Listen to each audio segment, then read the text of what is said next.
करण्यात आलं होतं।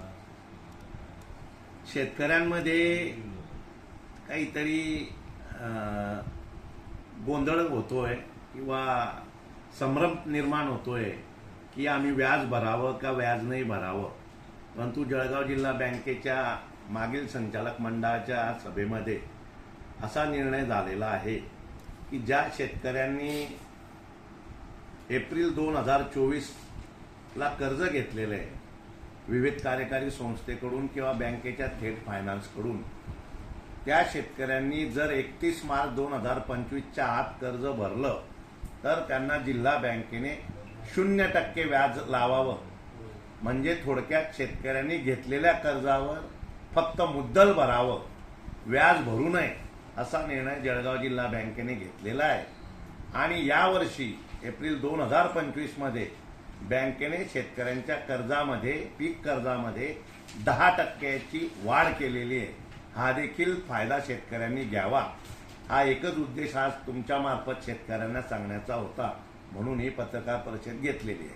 हो सर, 31 मार्चला अवघे 3-4 दिवस उरलेले आहेत, मग शेतकऱ्यांसाठी नेमकं काय सुविधा केली? आम्ही शाखा व्यवस्थेवर किंवा सभासदांमध्ये आम्ही पत्रव्यवहार केलेला होता यापूर्वी देखील की शेतकऱ्यांनी घेतलेलं कर्ज भरावं, 0% व्याजदराने मुद्दल भरावं आणि पुन्हा कर्ज घ्यावं, हे आम्ही यापूर्वी देखील सांगितलं होतं। पण तरी देखील काही शेतकऱ्यांमध्ये संभ्रम होता, म्हणून आज तुमच्या मार्फत त्यांना कळवावं असं होतं। आणि विशेष म्हणजे 3 दिवस आता लगापाठ सुट्टी आहे बँकेची, जवळपास 29, 30 आणि 31 अशी सुट्टी असल्या कारणाने बँकेने सर्वच्या सर्व शाखा, जिल्हा बँकेच्या 238-49 वर शाखा आहेत, त्या सर्व शाखा सुरू ठेवाव्यात, बंद करू नये असे आदेश आम्ही शाखा व्यवस्थापकांना दिलेले आहे।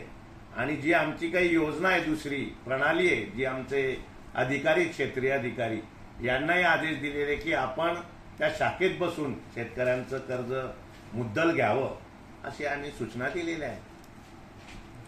आले तर नुसतं त्यांचंच नाही, आम्ही तर सगळ्यांनाच म्हणतोय की तुम्ही आमच्या पक्षात या। आम्ही विद्यमान आमदारांनाही म्हणतोय की तुम्हाला जर तिकडे काही संधी मिळत नसेल तर आमच्या पक्षात या। सगळ्यांना म्हणतोय आम्ही, माजी आमदारांना म्हणतोय, माजी खासदारांना म्हणतोय, माजी मंत्रींना म्हणतोय।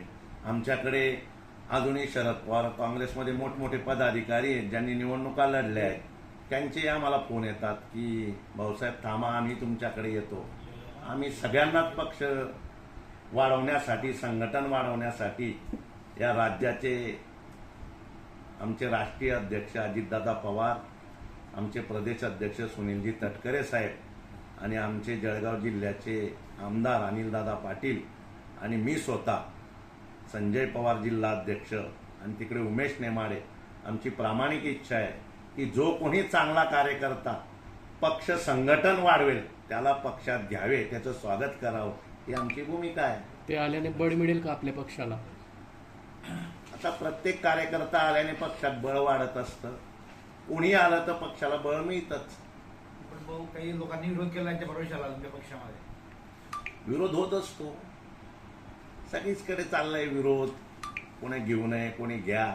आता महायुतीने काय ठरवलेलं आहे, वर मुख्यमंत्री आदरणीय नामदार देवेंद्रजी फडणवीस साहेब, उपमुख्यमंत्री एकनाथजी शिंदे साहेब आणि उपमुख्यमंत्री नामदार अजितदादा पवार यांची काय पॉलिसी आहे, कोणाला घ्यावं किंवा कोणाला नाही घ्यावं हा त्यांचा विषय। ते जसे आदेश आम्हाला देतील तो आदेश आम्हाला मान्य आहे, वरिष्ठांचा आदेश आम्हाला मान्य राहील। गुलाबराव पाटलांनी म्हटलेलं होतं की जो पक्ष घेईल त्यांनी विचार करून घ्यावा, पक्ष संपेल बुवा असं. गुलाबराव पाटलांशी बोलावं लागेल, मला बोलले होते का बुवा असं विचारावं लागेल त्यांना। बोललो होते. मीडियासमोर बोलत होते. ठीक आहे। गुलाबराव देवकर राष्ट्रवादी अजित पवार पक्षामध्ये प्रवेश करणार आहे, काय सांगू?